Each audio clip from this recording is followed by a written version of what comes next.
बोलले का तू ब्राउनी बनवशील. हो बनवायची होती.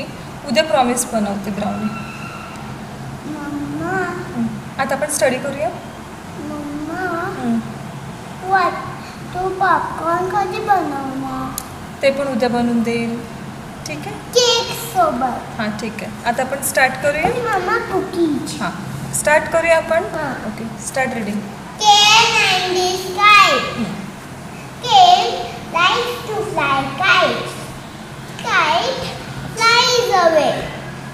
Kale runs after the kite.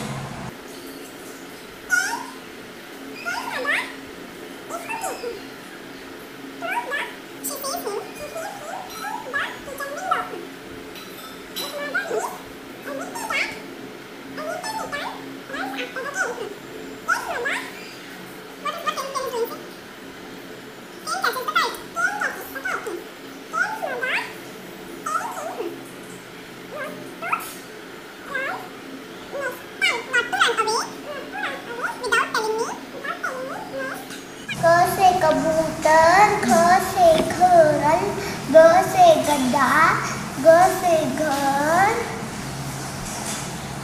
अंग, ठ से ठुटेरा, ड से डमरू, ड से ढक्कन, ड से ढक्कन नाही. ढ से ढक्कन. ड से ढक्कन का फ्रेंड कौन असतो. न से बाण. न से बाण, त से तरबूज, न ते लेटर थोडं डिफिकल्ट आहे ना. क्ष. श से क्षत्रिय, त्र से त्रिशूल, ज्ञ से ज्ञ, T W O 2 8 8 E I G H T 4 4. बोलली 4. बोलली हां नाही. हां बोलली. ओके देन 7 नाही बोलली 4. बोल. O U R. Very good. आता 2 letter words. Okay. At. 88 he. H E I M up. U P up. अज. यूचं साऊंड काय असतं.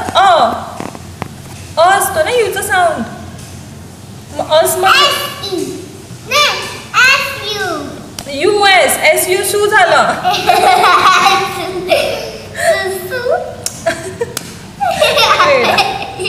चल आता काय करतो तू. थोडंसं रायटिंग वर्क करूया. नो. नमस्कार. मराठी होममेकरमध्ये मी अक्षता पुन्हा एकदा तुम्हा सर्वांचं खूप मनापासून स्वागत करते. तर आज आहे रविवार आणि आता वाजले आहेत संध्याकाळचे 7. तर मी अर्णवचा अभ्यास घेत होती. आपल्यापैकी बऱ्याच ताई मला विचारतात की तुमची मुलं तुमच्याकडे अभ्यासाला बसतात का किंवा कंटाळा नाही का करत. कारण आपण जनरली आईकडे अभ्यासाला मुलं बसत नाही कारण मग त्याच्यासाठी आपण त्यांना ट्युशनला वगैरे पाठवतो. तर माझ्या बाबतीत तरी तसं नाही आहे. माझी दोन्ही मुलं माझ्याकडे अभ्यास करतात आणि आता रुद्रची एक्झाम संपलेली आहे त्याच्यामुळे रुद्रला थोडं फ्री ठेवलेलं आहे. त्याला सांगितलेलं की एक्झाम संपल्यानंतर जोपर्यंत शाळा सुरू होत नाही म्हणजे एप्रिलमध्ये आता त्याचं पुन्हा एक नवीन वर्ष सुरू होईल तोपर्यंत तुला ह्या पुस्तकांना हात लावायचा नाही. त्याच्यामुळे अर्णव थोडासा अभ्यासाला कंटाळा करतो. पण आता त्याची पण परीक्षा सुरू होणार आहे तर मी विचार केला की आज थोडीशी त्याची ओरल प्रॅक्टिस करून घेते. तर मग तसं कंटाळा करतो पण थोडंसं त्याला असा मस्का वगैरे मारला की मग तो बसतो अभ्यासाला. तर आता आपण वळूया मेन मुद्द्याकडे. तर एका दादांनी की ताईंनी मला कमेंट करून विचारलं होतं की तुम्ही रुद्रसाठी किंवा म्हणजे मुलांसाठी क्वेश्चन पेपर वगैरे कसं काढतात. तर ते एवढं काही डिफिकल्ट नाही आहे. त्यांना म्हणजे जो काही सब्जेक्ट एखादा जर मी तो निवडते तर त्याचे जे काही धडे त्यांना असतात म्हणजे मुलांना समजा 2 धडे किंवा 3 धडे असतील तर त्याच्यातल्या सगळ्या रिकाम्या जागा चुकी बरोबर एका वाक्यात किंवा जोड्या लावा असे सगळे जे क्वेश्चन आन्सर्स वगैरे असतात ते सगळे मी एकत्र फुलस्केपवरती काढते आणि मग ते रुद्रला मी लिहायला सांगते आणि मग त्याचं लिहून झाल्यानंतर मग मी ते करेक्ट करते. म्हणजे मला कळतं की त्याला कोणतं उत्तर येतं कोणतं येत नाही किंवा एखादी जर स्पेलिंग मिस्टेक झाली असेल तर ते त्याला मी करेक्ट करायला लावते. हे झालं रुद्राच्या अभ्यासाचा. आणि अर्णवचं तर काय, अर्णव फक्त ज्युनियर KGला आहे, तर त्याला आता जास्त काही एवढा अभ्यास नाही आहे. त्याला फक्त कॅपिटल ABCD, स्मॉल ABCD आणि 2 लेटरचे फोनिक वर्ड्स आहेत आणि त्याला 1 to 10 नंबर नेम्स आहेत, म्हणजे स्पेलिंग्ज आहेत.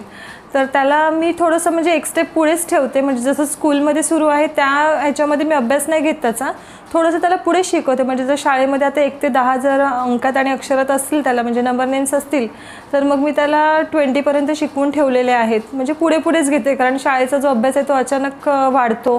कारण शाळेमध्ये टीचर कसं म्हणजे जे पोर्शन आहे ते कंप्लीट करण्यावरच भर देतात, त्याच्यामुळे मग मी त्याचा अभ्यास जो आहे तो पुढे घेते. मग आता त्याला 2 लेटरचे फोनिक वर्ड्स येतात, मग मी आता वेकेशनमध्ये त्याचे 3 लेटरचे फोनिक वर्ड स्टार्ट करणार. तर हे झालं मुलांच्या अभ्यासाचं. त्यानंतर दुसरं एका ताईंनी मला विचारलं होतं की मुलांना सेमी इंग्लिशमध्ये टाकायचं की इंग्लिश मिडियममध्ये टाकायचं. तर ॲक्च्युली तसं पाहायला गेलं तर मी कोणतेही म्हणजे प्रकारची म्हणजे तुम्हाला ॲडवाईस नाही देऊ शकत. का जर माझं ओपिनियन विचारलं की म्हणजे आम्ही कोणत्या गोष्टी विचारात घेऊन मुलांना शाळेमध्ये घातलेलं आहे, तर मी हेच म्हणेल की पहिली गोष्ट म्हणजे की मुलांना कोणत्याही मीडियममध्ये घातलं तरी ती मुलांची अभ्यास करण्याची जर म्हणजे मुलं जर हुशार असतील तर ती कोणत्याही मीडियममध्ये जर घातली तर ती मुलं चांगलंच करतील. त्यामुळे इंग्लिश मीडियम असू दे, मराठी मीडियम असू दे किंवा सेमी इंग्लिश असू दे, ते काहीच आपल्याला मॅटर करत नाही.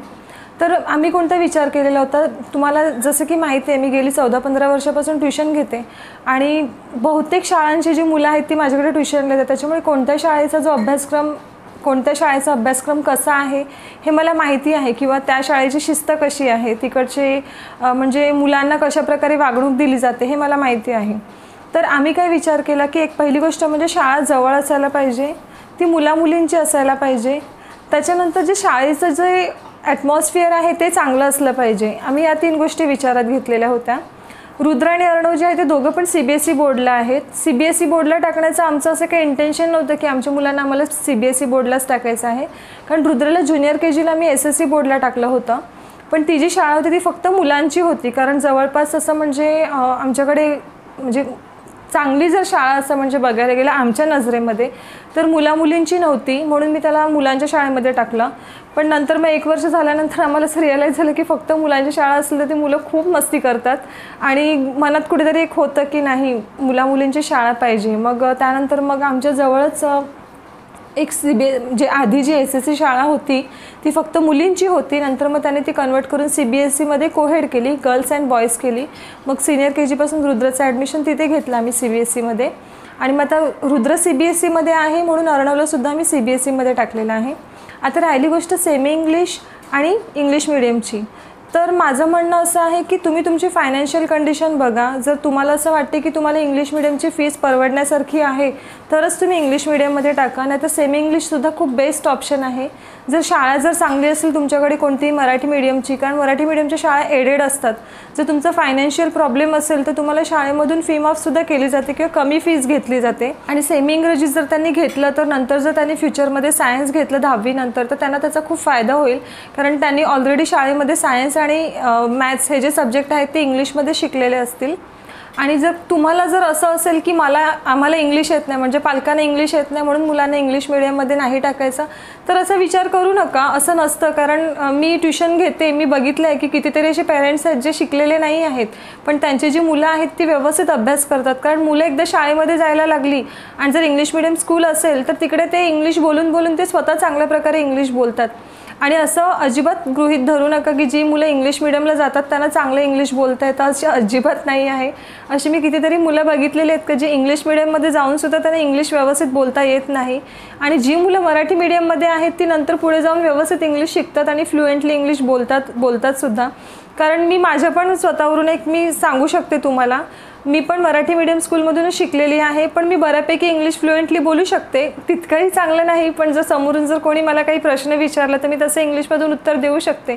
कारण मला कुठेतरी असं वाटतं की आपण जेव्हा मराठी मीडियममधून असतो ना आणि जेव्हा आपण कॉलेज म्हणजे शाळेनंतर जेव्हा आपण कॉलेजला जातो आणि आपण कॉमर्स किंवा सायन्स घेतो तर एक तो मनामध्ये ना एक भीती निर्माण झालेली असते, कारण आजूबाजूला सगळे जे वातावरण असतं ते अचानक मराठीमधून इंग्रजीमध्ये झालेलं असतं. तर तो मनात एक माहिती नाही काय तो न्यूनगंड निर्माण झालेला असतो की आपल्याला इंग्लिश येत नाही, म्हणजे मला खूप मोठी गोष्ट येत नाही, तर कुठेतरी सेल्फ कॉन्फिडन्स डाऊन होतो. म्हणजे मी माझ्या बाबतीत सांगायचं झालं तर कदाचित ती माझी त्यावेळेस चुकी असेल, माझ्यामध्ये तेवढी मॅच्युरिटी नव्हती. मला असं नेहमी वाटायचं की मी मराठी मीडियममधून आहे म्हणून मला हे जमत नाही. पण फक्त 3 ते 4 महिने हा प्रॉब्लेम होतो सायन्स घेतल्यानंतर सगळं नॉर्मल होऊन जातं. जे काही शिकवतात ते सगळं आपल्याला व्यवस्थित कळतं. आपल्याला असं रिअलाईज होतच नाही की आपण जे 10 वर्षाचं जे शिक्षण आहे ते आपण मराठी मीडियममधून केलेलं आहे. त्यामुळे मी हेच सांगेल की तुम्ही स्वतः विचार करा, दुसऱ्यांच्या सांगण्यावरती जाऊ नका. तुम्ही स्वतः विचार करा. जर तुम्हाला असं वाटतं की इंग्लिश मिडियमची फीस तुम्ही पे करू शकतात किंवा तुमची मुलं चांगला अभ्यास करू शकतात, तर नक्की त्यांना इंग्लिश मिडियममध्ये टाका. किंवा जर तुमच्याकडे चांगली सेमी इंग्लिश शाळा असेल, ज्याचं शाळेचं रेकॉर्ड चांगलं असेल, तिकडचे टीचर्स चांगले असतील, तिकडचं वातावरण चांगलं असेल, तर सेमी इंग्लिशमध्ये टाकण्यासाठी सुद्धा काहीच हरकत नाही. मी तर हेच म्हणेन, तुमची जर इच्छा असेल की मराठी मीडियम, आणि मला असं वाटतं की मराठी मीडियम जे आहेत ते ऑलमोस्ट आता सेमी इंग्लिशच होत चाललेले आहेत. त्याच्यामुळे जर तुम्ही सेमी इंग्लिशमध्ये टाकण्याचा विचार करत असाल तर नक्की टाका. त्यामध्ये काहीच मला असं म्हणजे चुकीचं नाही वाटत की मुलांना फक्त इंग्लिश मिडियममध्येच टाकायला पाहिजे. कारण मी ज्या लोकॅलिटीमध्ये राहते तिकडची इंग्लिश मिडियमची फीस तितकी जास्त नाही आहे. कारण मी बघते की बॉम्बे साईडला वगैरे जे मुलांचे जे फीज आहेत त्या खूपच जास्त आहेत. म्हणजे ज्युनियर KG पासून मुलांचे फीस जे आहेत त्या लाखोमध्ये आहे. आणि त्याच्यामध्ये जर समजा आपल्याला 2 मुलं असतील तर ती फीस तर न परवडण्यासारखीच आहे. त्यामुळे आम्ही मुलांना शाळेत टाकताना हा सुद्धा विचार केला की त्यांचं शिक्षण होईपर्यंत तरी ॲटलिस्ट आपल्याकडे तेवढं असलं पाहिजे. आपल्या मुलांना कोणतं शिक्षण पूर्ण करायचं, त्यांना कोणत्या क्षेत्रामध्ये जायचं असेल तर ॲटलिस्ट तेवढे इन्व्हेस्ट करायला आपल्याकडे पैसे असले पाहिजे. मी हे पण सांगते की मुलांना आपण असं नाही दाखवून द्यायचं की तुमच्या शिक्षणासाठी आमच्याकडे खूप पैसे आहेत तर तुम्ही काहीही शिकू शकता. माझं असं म्हणणं आहे की आपण आपल्या मुलांना स्कॉलरशिपसाठी रेडी करायचं, की उद्या जर त्यांना शिक्षण करायचं असेल तर ते त्यांनी स्वतःच्या हिमतीवरती केलं पाहिजे. त्यांना कोणत्याही फायनान्शियल बॅकअपची गरज नाही लागली पाहिजे. मी तर हेच सांगेन. त्यामुळे माझं तुम्हाला हेच म्हणणं आहे की जर कोणतेही मीडियम असू दे, मुलं जर अभ्यास करणारे असतील तर ते कशातूनही सक्सेस मिळवतील. फक्त तुम्ही त्यांच्या नेहमी पाठीशी राहा, हेच मी तुम्हाला सांगेल. तर आजचा व्हिडिओ मी इथेच थांबवते. आणि आज राजूने मस्तपैकी बटर चिकन बनवलं होतं आणि मी बटर गार्लिक नान बनवली होती. ती रेसिपी मी आता तुमच्यासोबत शेअर करते. ती रेसिपी नक्की ट्राय करा आणि जर का आवडली तर प्लीज व्हिडिओला लाईक करा. या रेसिपीचं ज्यावेळेस एडिटिंग करत होते त्यावेळेस मला रिअलाईज झालं की व्हिडिओची लेंथ खूप मोठी होते. जवळजवळ 25 मिनिटाच्या वर व्हिडिओ जातो. त्यामुळे तुमचा पण वेळ तेवढा वाया जाऊ नये म्हणून ही बटर गार्लिक नानची आणि बटर चिकनची जी रेसिपी आहे मी तुमच्यासोबत उद्याच्या व्हिडिओमध्ये नक्की शेअर करेल. खूप सोपी आणि मस्त रेसिपी आहे. तर लवकरच भेटूया उद्याच्या व्हिडिओमध्ये रेसिपीसोबत. तोपर्यंत आपली काळजी घ्या. धन्यवाद.